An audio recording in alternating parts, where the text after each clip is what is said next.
And Station Houston, this is Chris for the crew. How do you guys hear me? Yes, we have you loud and clear. How about us? Great. We have you loud and clear, and we have the whole ULF team here assembled in Ficker 1, and we're really glad you guys can join us. So as everyone knows, today we're going to continue our time-honored tradition by hanging the mission patch here in the Space Station Flight Control Room. And we will honor just a couple of people to climb this ladder to hang the plaques. But I do want to emphasize it's more than just about the two people that are going to climb the ladder today. It's really about a team effort. It takes more than just two people to pull off a mission like this. If you look around, you'll see all the people that were involved just in the mission operations portion of ULF 7. So today is really a celebration about the entire team effort and a recognition of all of your efforts to make this flight a success. And so, Ron, we appreciate you and your crew joining us for the ceremony today. And we also have Fergie and his crew here from Atlantis. And we're really glad to have you guys here as well. So one thing that I'll say about the crews is we knew with this flight, with the small shuttle crew size, that there would be a much greater level of coordination and cooperation required between the two crews, much more than we normally see on a 7-person shuttle assembly flight. And it was very, very gratifying to see both of these crews function seamlessly, function really as one in accomplishing the cargo transfer objectives and the EVA objectives. So I just want to compliment you guys, Fergie and your crew, and Andre, you and your crew on the accomplishments. And Ron, I'll turn it over to you if you have any words you'd like to share with us. Yes, thanks. It was absolutely amazing to see this smoothly oiled machine show up, and the guys just did outstanding. And it was we realized as we were going through it that this was a very historic moment in our space program, and we were very, very honored to be a part of it, to have a small piece in it, and just watching those guys and watching you guys on the ground, work together, just like clockwork. It was just absolutely amazing. So it was great to be a part of it, and I raised my rehydrated bag of apple cider to all of you. Great words, Ron. Thank you very much. And Fergie, I'll say to you and your crew, I know that especially for you guys being the smaller crew size, y'all had to work extra hard. We recognize that you guys had to work through a lot of your off-duty time to accomplish the busy objectives that we set up for this mission. And so again, great work to you guys. Fergie, if you have any words to say, you're welcome to at this time. I have one question to ask Ron. Hey, Ron, you there? Right. You still miss us? I came this close when you guys on the day after you undocked, when you were getting ready to, like the last time that we were going to have together, I was going to call up and say, hey, Atlantis station for stowage. We've been looking for Sandy for the last 4 hours. We want to know where you stowed. I decided against it for some. What a lot of people don't know, the ICOM loop up there is a little funny. The docked ICOM really only works in one direction. So after we got the hatches closed, Ron could really only talk to us discreetly, but we could not talk to him discreetly. So Ron would call us, periodically after we had closed the hatches before we went to bed, and he, he knew that we really couldn't reply to him without the whole world hearing. So he would, I think he started out very slowly. He said, "Hey, Fergie, you there?" And and he says, "I know you can't talk to me." He says, "Just give me one mic click if you're still there." So we give him the one mic click, and he said, "Do you miss me?" And that went back and forth a couple times, and I kind of felt like I was on camera, and there was somebody behind the cameraman going like this, and we couldn't reply. But I'll tell you, Ron, we just had the best time with you, you and Mike, and our Russian friends, and of course Satoshi. I think it's kind of ironic how here we are back here, and we're getting to do a lot of the talking, but in reality, you deserve and your crew deserve most of the credit for pulling this whole thing off. I don't know what to say other than we're really looking forward to seeing you back here, and we really do miss you, Ron, and we miss you and your crew, and we had a blast up there. I'm glad that we pulled the whole thing off without without any glaring omissions or any major malfunctions aside from an itchy GPC or two. So, you know, keep up the great work, Ron. And to the team here who's come out to just, you know, recognize this event, thank you. You know, and we've tried to kind of make this our mantra. You know, every time we go flying, we take a little piece of you with us, and we hopefully maybe just brought you along a little bit more on this flight. Fortunately, it was a quiet flight. We had a chance to allow everyone to take it all in and, you know, just cherish the last opportunity we had to have the Space Shuttle, and then realize how fortunate we were, even though it's sad to see it go away, how fortunate we were to have it to begin with, and we had it for 30 years. So, Ron, I'm all done. I'll stop flapping my gums. Yeah, I just want to say it was great working with everybody here in the room. When I arrived on station, I felt like I'd never left, and I felt like we just picked up where we left off 2 years ago, and for me, it's going to just be a really special memory, and I hope it is for you. It was just really a lot of fun, and I hopefully you appreciated the socks. I was going to say thanks again to you all. We really do mean it that you guys were our 5th crew member. We couldn't have done it without both control teams, because there were times where you just don't want to be doing things single string, and our only second string was you guys watching over us, and we were confident that we could do it with that, and it worked out great because of all the efforts you guys looking over us, setting things up for us, and letting us hit the ball right when we needed to. Thanks for all your help and support. We had you know, we really needed the extra help, you know, with just 4 of us up there, and then Ronnie's crew, they just were superb, so we can't thank you enough. We hope we tried to give you at least a taste of what it was like up there.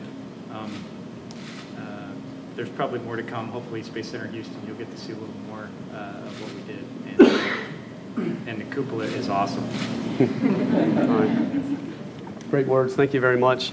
Before I get into the individual team recognition, I'd like to sort of recount a little bit of this amazing journey that we've all traveled on the past 12 months. If you think about a year ago, this flight didn't even exist. It was the STS-335 rescue mission, and really it was just a gleam in Mike Suffredini's eyes back then.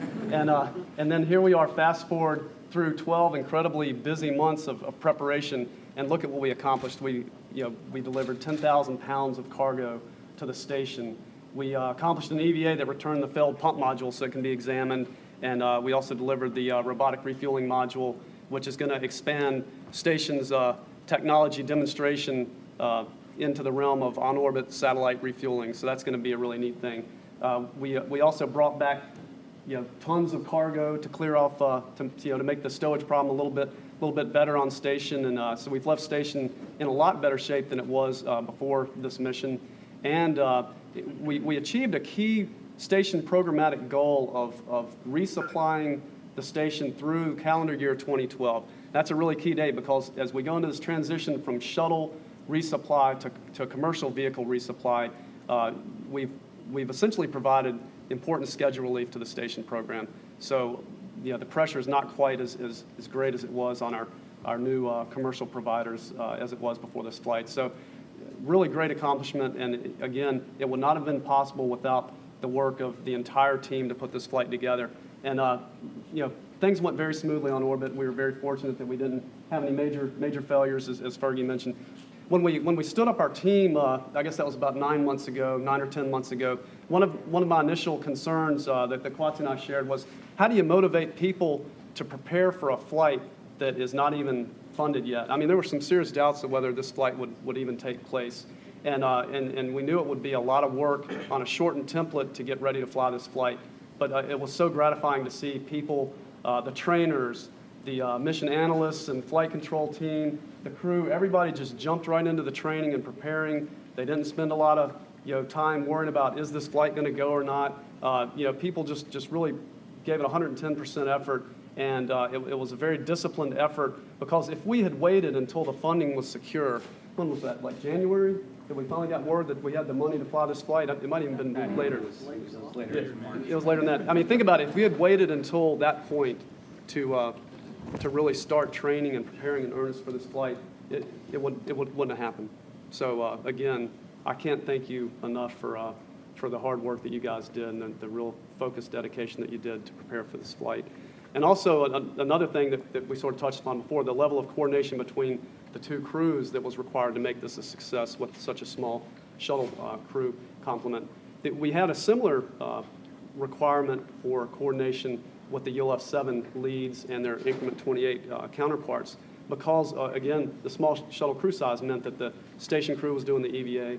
It meant that we had to get, really as far ahead as we could on many of our pre-pack requirements and other ORU and IFM type activities before ULF-7 arrived. So again, the team really did a good job coordinating between the increment 28 team and the ULF-7 team.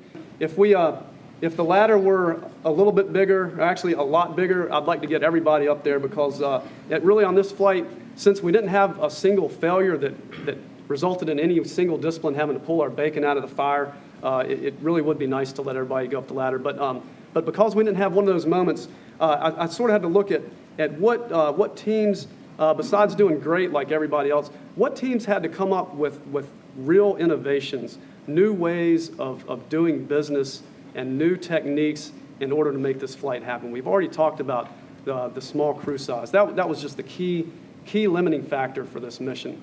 And so for the team that's going to hang the cargo element patch, I've selected the team that managed what was the key commodity for this mission and came up with some real innovative ideas, and that's our joint shuttle and station flight planning team.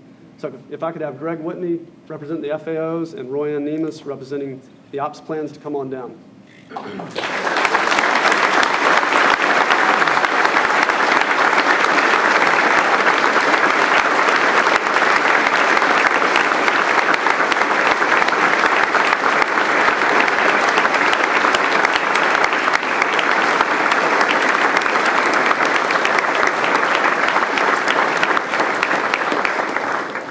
All right, so let's go back in time just a little bit. When this flight was baseline, it was a flight day 4 rendezvous. That meant no EVA, and it meant that the cargo transfer timeline was way broke. And Greg and his team basically took the standard shuttle pre-dock and post-undock timeline, and they ripped it up. And they started from scratch, and they put in just the mandatory minimum items into the plan that were necessary in order to achieve a flight day 3 docking. And they worked closely with the crew to come up with the innovative ideas like sleeping in late on launch day and staying up late in order to get caught up on flight day 1, and then to get just the minimum things accomplished on flight day 2 to set us up for rendezvous the next day. So thanks to your innovation and your team, we were able to get the EVA, but that still didn't solve all our problems because as we came into FOR, as both of y'all made abundantly clear, we still were broken on the cargo transfer timeline. And you guys provided the inputs that we needed to go ask for the Russian crew time that was just essential to make this flight a success. And we also asked for relief on our minimum return in the MPLM from 100% down to 70%. So by doing those two things and then highlighting the problem, you guys really helped to ensure that the mission would be a success. And then, Royanne, you maintained the focus as we moved from planning to the beginning of the real execution, which really started when our Expedition 28 crew arrived on orbit. Royanne, she hawked the Road 2 plan to make sure that all our EVA requirements got done so we'd be ready in time to support the EVA. And she was the central coordinator for all the Road 2 items, the pre-pack and the IFM activities.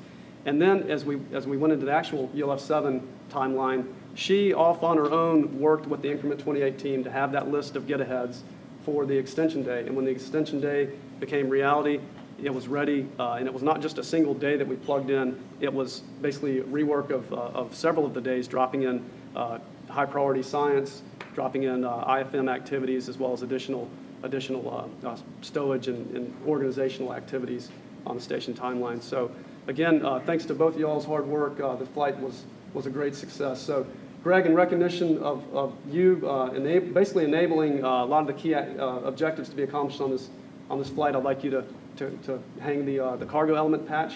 And Royanne, I'd like you to hang the ladder in recognition of your the key job that you did in making the mission, which he enabled, making it even more successful than it would have been. Thank you.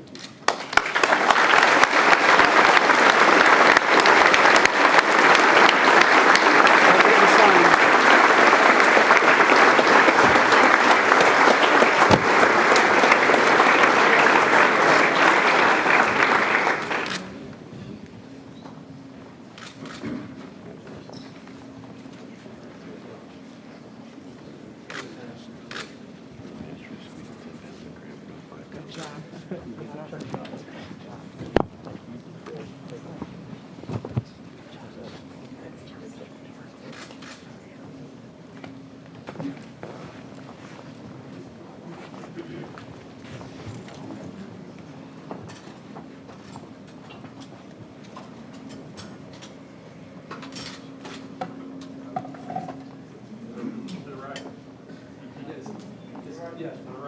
the right of the ladder. Oh, it's to the right of the ladder, all right.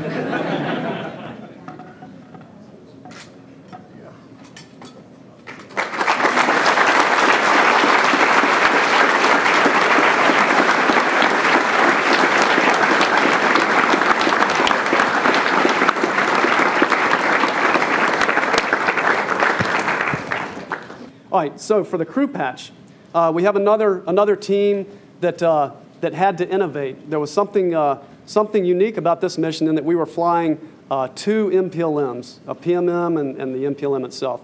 And we had a really neat technical effort that began early on in this mission to identify a way to operate both the PMM and the MPLM simultaneously. Everyone here knows that the station computers can't talk to both simultaneously. So we had a team led by our ACO Mike Meyer and our Odin Todd Kwasny, and they developed the procedures and techniques that we would use, and then they tested them in the ORT environment to make sure that all the commands would work right. They integrated all those procedures, and that really happened, I won't say in the background because we did talk about it at JOPs, but it did not require a lot of management on my part.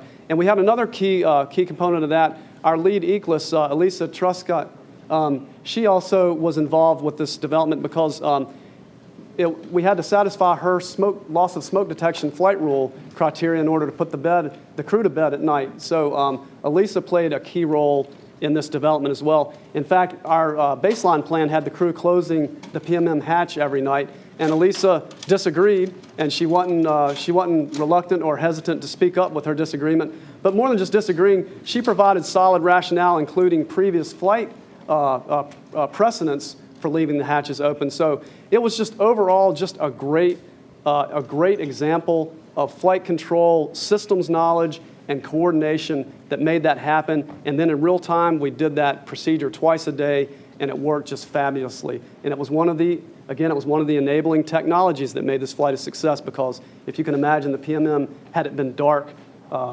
with you guys trying to go stow cargo on the PMM, it would have been, I don't know that all four of you guys would have made it back. Someone might have gotten left in there. So I'd like Todd and Mike and Elisa to come down and be recognized for.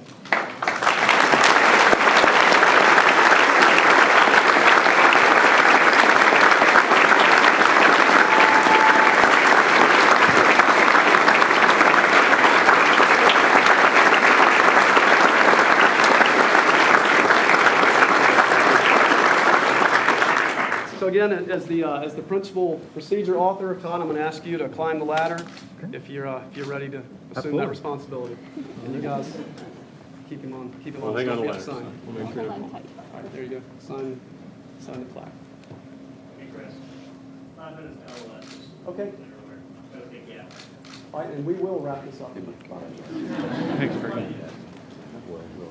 Todd waiting for me. Is your one of the three teams somewhere in this crowd? I was thinking of We'll be you, out of y'all's actually. hair in just a few minutes. Great job on the hatches. That would have been a big problem to, it would have been, You guys were awesome. you had a good plan, so you guys did a great job.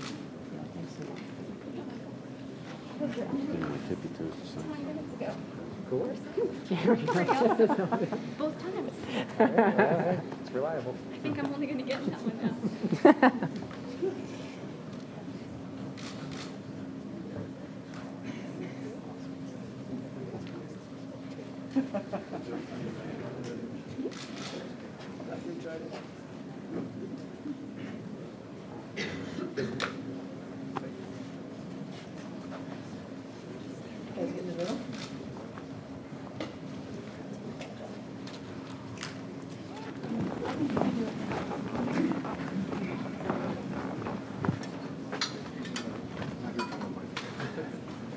Just fall. I never heard of it.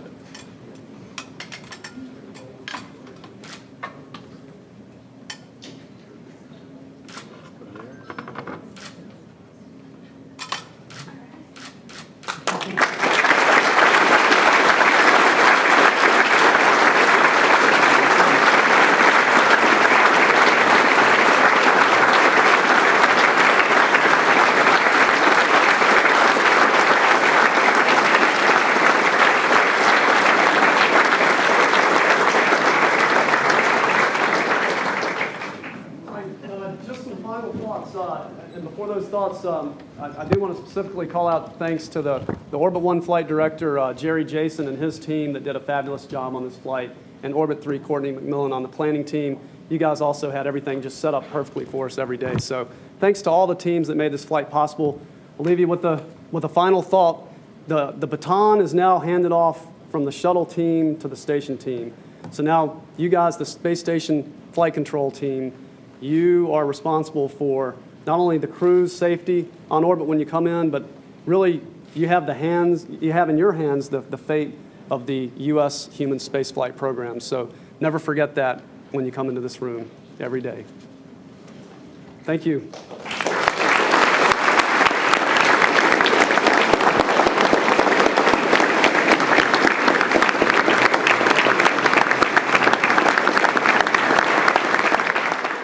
Appreciate everybody for coming out.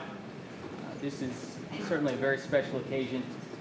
One of the most enjoyable parts of my job as the lead flight director is the honor and privilege of celebrating this fine group of people that are in you all, who support human space flight, support the shuttle program, as well as space station program. And so this is, I consider, a very happy occasion. And just to follow on to a lot of the words that were spoken in FICR 1, the entire team did a tremendous job. And so we appreciate what everybody has done, the contributions that everyone has made. Before I say a few more things, let me turn it over to our crew to make a few remarks, and then we'll continue. Thanks, Kwatsi.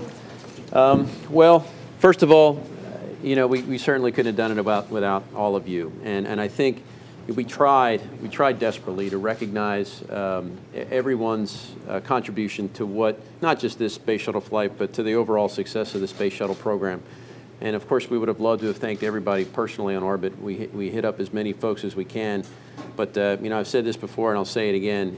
Every time we go, we take a little piece of every one of you with us. You're the reason that we get up there and the missions seem to go as seamlessly as they do. We tell the folks at KSC this, and we're going to tell you, you make the impossible look routine day in and day out. We all, and I've spent some time over on this console, and when I said make a memory when you leave, I meant every word of it, because there's a little part of my heart that's in here too. I'll try to avoid the quotes you've all heard before, but we are so fortunate to have had the Space Shuttle program for 30 years. We are just so lucky. We're so lucky that we have a nation that is focused on something like this, and that we were able to just play a very small part of it. And it goes back generations. I mean, 40 years ago they started thinking about the Space Shuttle, and you and I and everybody in this room got to play just a little part of it. For 5 years, for 5 months, for 10 years. And boy, I'll tell you, when I look back and I think about all this, I'm going to think about how lucky I was to play just a little part in this. And when, I go into a museum someday and we're all going to do it. We're all going to go on the U.S. tour, and we're going to take a summer of our lives, and we are going to go see every single space shuttle in every single museum from coast to coast. You know it, I know it, and even if you won't admit it, I'm telling you, you're going to do it. And I'm looking forward to that time. And you heard me say it on the runway. That was kind of a spontaneous remark that I made, but it's so very true. When you look for the little 6-year-old young lady or young woman there, looking up at the space shuttle, and just the look of wow in their face, and they're like, "Daddy, you mean we used to fly this around the Earth?" And that's going to really make it all worth it to me. So I won't belabor the whole thing. I've kind of given my emotional speeches, and I've had my moment. But I'll tell you, I'm going to let the crew, if they got a few moments to share with you as well. But this was very emotional for me. But at the same time, I'm just so honored to have been a part of it. And thank you, everybody, for the role that you played.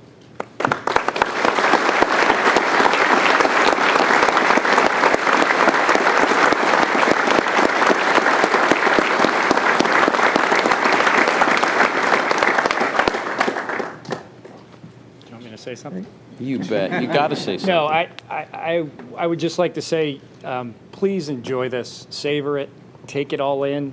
Don't forget how you feel today, how you felt when we landed, how you felt during the mission when we got something done, or we got ahead of schedule, or we solved a GPC issue. Enjoy those moments because, it's just been just a great program, and we are just so glad that we got to share this with everybody. Tell your kids about it, brag about it. You deserve it. I mean, you guys pulled off a great mission, a great program, and we were just lucky enough to be a part of it. And hopefully, in 10 years or so, when we all get back together somewhere and celebrate this, you'll have those memories to talk about, and we'll shoot the bull with you one more time, because it was just, this is a once-in-a-lifetime chance, and so enjoy it, really enjoy it. And thank you. Thank you very much, everybody.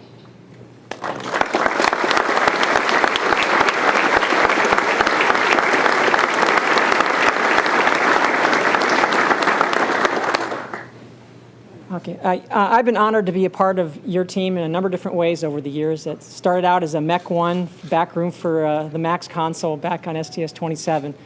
And I've enjoyed every minute of it. And I can still remember when I was a brand new flight controller, I had a chance to go to the Cape. And I went down there just before STS-26 and worked on some brake tests. And I remember being out at the press site when nobody was around, and I looked out on the pad, and I could see Discovery on the pad, and I thought, I can't believe I'm a part of this. I was so proud to be part of the space program, and that has not diminished a minute in 25 years. And working with you has been absolutely the highlight of my career, and I really appreciate it.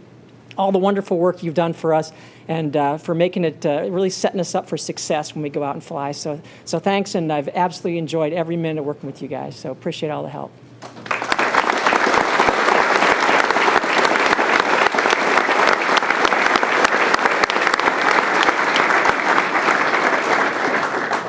Fergie's mentioned this before, and being a 4-person crew, we really were relying on you guys to cover our backs, because we were just running around here and there like crazy people for most of the mission. And you covered our backs, and you did a great job. And the other thing that I've mentioned before that I reiterate is the success of any mission is in the planning. And because you guys did such a great job planning a really challenging mission, we were able to pull it off, and we can't thank you enough for that. And the other thing I want to say is you guys have really cool jobs. I mean, working in the control center is really, really cool. I had the opportunity to be at Capcom back when the space station program was just starting up, and I think that was one of the most fun jobs I've had here at NASA. And I know you guys know this. You are in the thick of it. You are causing the action. You are the action. You are the ones that bring the space program to life and carry it forward. And as these guys mentioned, I hope you capture those memories, because without you, we would not have been able to do this mission. We have not been able to do the program. And you're just a spectacular group of people, and really, you just have cool jobs, and I hope you all appreciate that. But thank you so much. We wanted to make the mission fun for everybody on the ground as well. We hope that we did. We really enjoyed our interaction with you, and you did a spectacular job.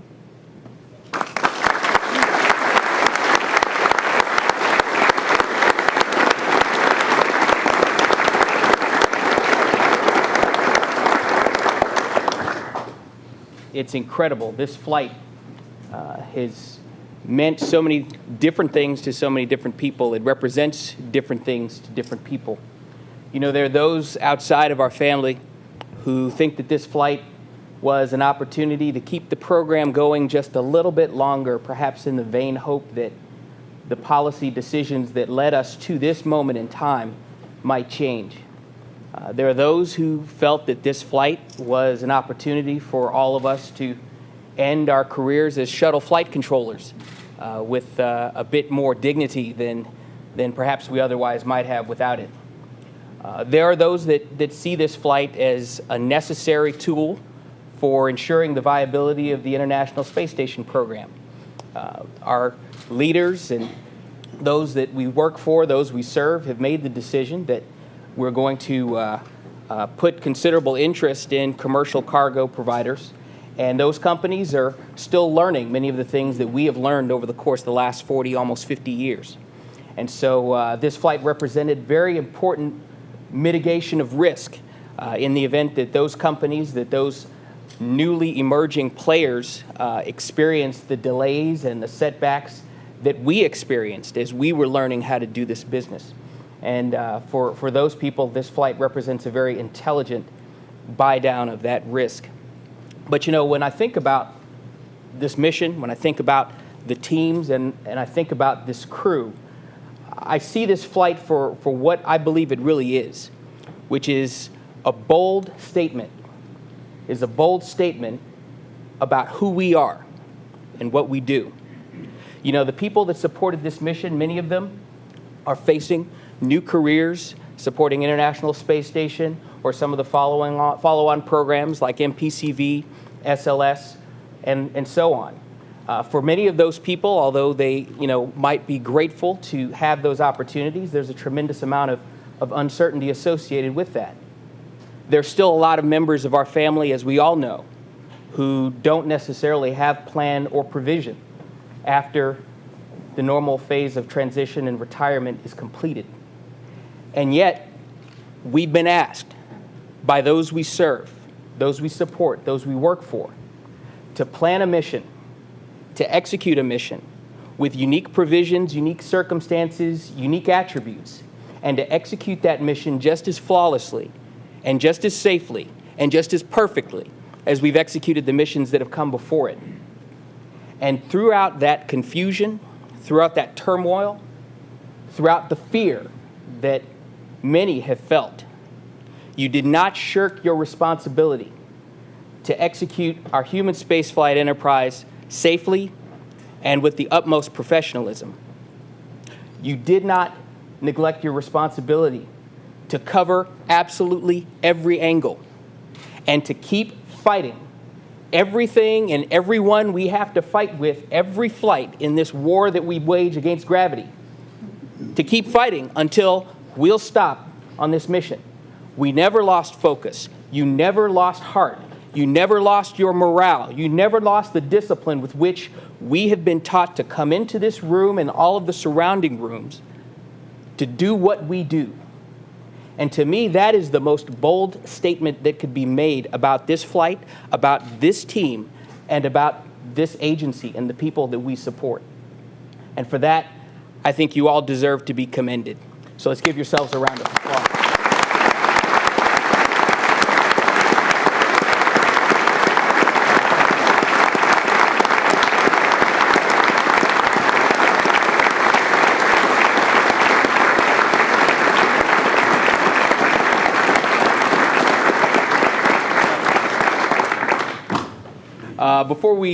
Before we recognize the individuals that we're going to celebrate, the individuals and teams we're going to celebrate with the hanging of the plaque, there are a couple of more acknowledgments I did want to give that I feel are tremendously important. I want to say from the bottom of my heart, a heartfelt thanks to the management of Mission Operations Directorate, from the group level, the group leads, the branch chiefs, the division chiefs.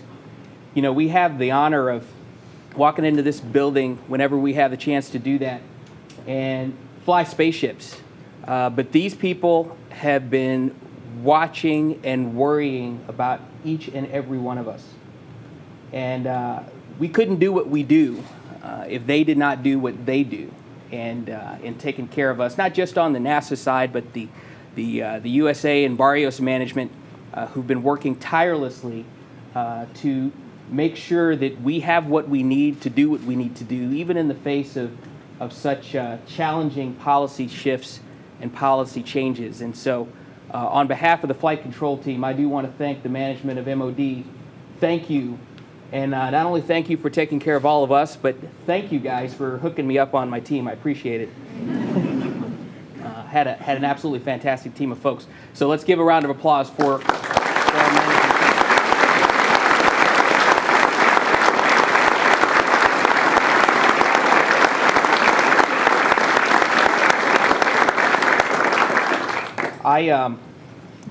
I would really like to go around and talk about the unique contributions of every discipline, every console in this room. But you guys know how I am. The janitor is liable to be sweeping me out of here after they turn off the lights this evening. So I'm just gonna say again that you guys have all done a fantastic job, and we all did it together. This was a team effort. Spaceflight is a team sport. And the Orbit 1 team couldn't do what we did without the tireless efforts of the Orbit 2 and Orbit 3 teams. And so each and every person made a significant contribution and made an absolutely invaluable contribution. And each person and each discipline brought something unique to the table without which we could not have been as successful as we have been.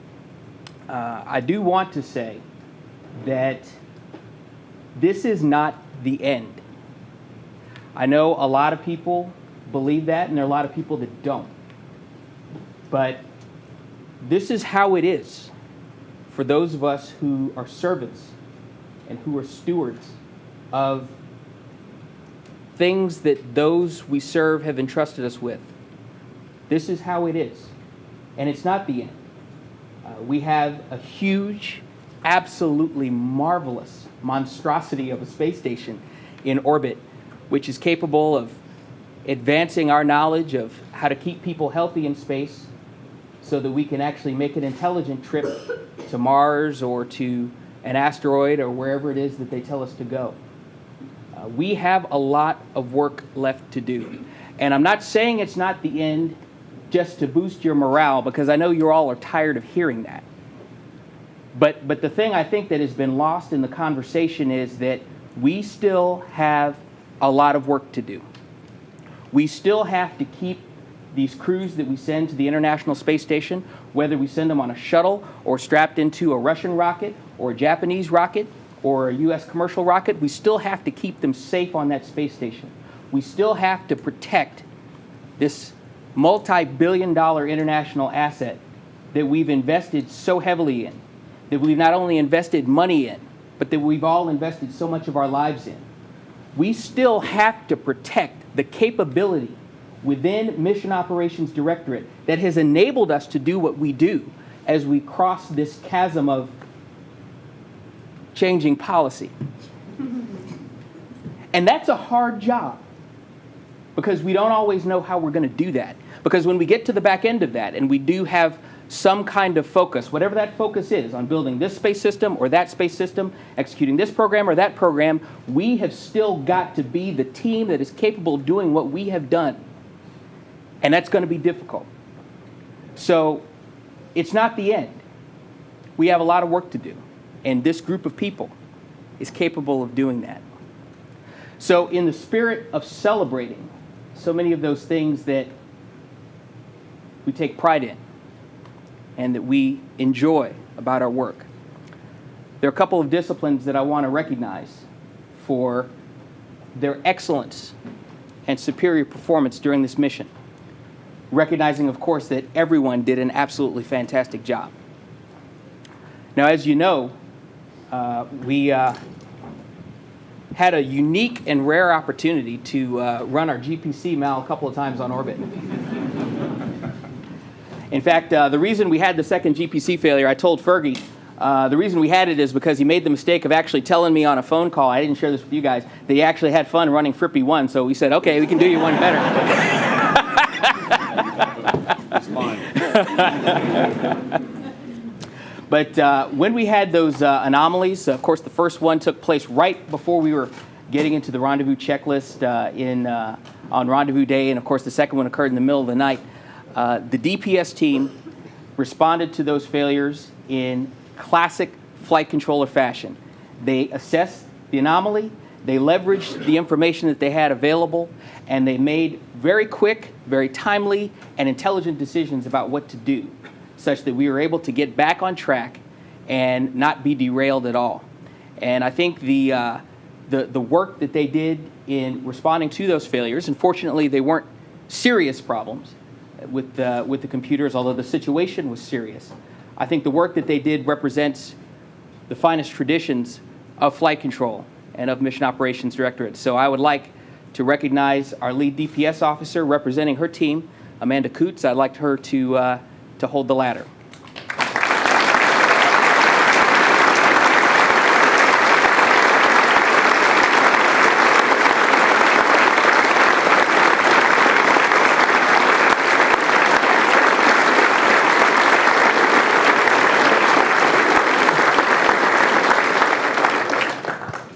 You know, the historical definition of the person who hangs the plaque is the individual or discipline that's most responsible or most contributes to mission success. But I believe personally, especially for the last several years, that as our missions get more complex and as we get better at executing them, we pray for missions like this one, where we had very, very few real problems. We did have the GPC issues, and those were significant. But we pray for missions where the train doesn't come off the rails. And so, I've always liked to focus on, in the absence of major, earth-shattering problems, to focus on those things about what we do in this room that matter. Precision of execution, preparation, systems knowledge, command of your system, command of the operations, and the degree to which you enable the mission to go forward even under favorable circumstances. Everybody in this room that supported on my shift, that supported on the other shifts, did a fantastic job. But there is one discipline and one flight controller in particular that stands out in my mind as an individual who in a very unassuming manner, basically brought their A game each and every day, to the degree that new processes or new techniques were developed to enable the success of this crew on orbit and to really strengthen our overall execution in support of the mission objectives. That ranged from ensuring that we had proper comm at the appropriate times, making sure Capcom and I were completely synced up, and developing a camera management plan. Of course, we have to manage cameras all the time, but very rarely is the ground's management of cameras actually a critical enabler to execution of an EVA or complex robotics, because we just simply didn't have enough hands on orbit to do that. And so for excellence and superior performance in the finest tradition of what I believe this room stands for, I would like to recognize our INCO team led by Heidi Brewer, and ask Heidi to hang the flag.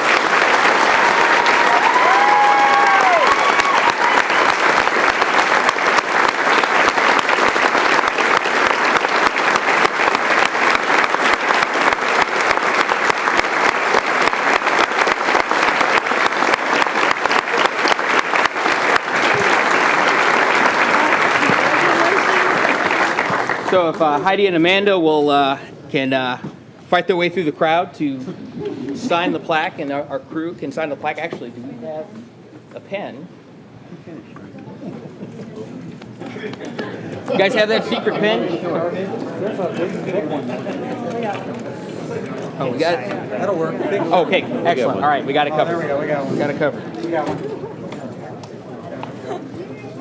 Forgot the pen on the manifest, guys.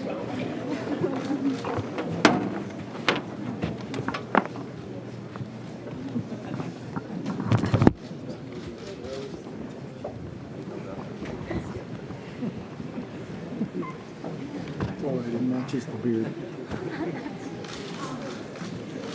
You have legible signatures.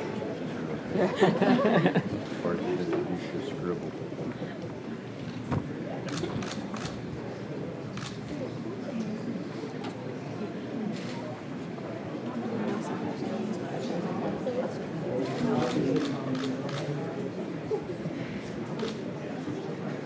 Okay.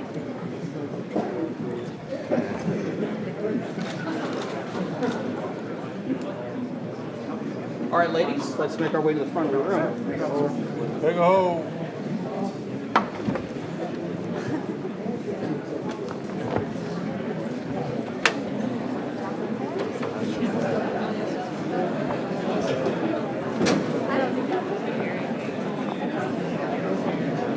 Looks like he's got back there.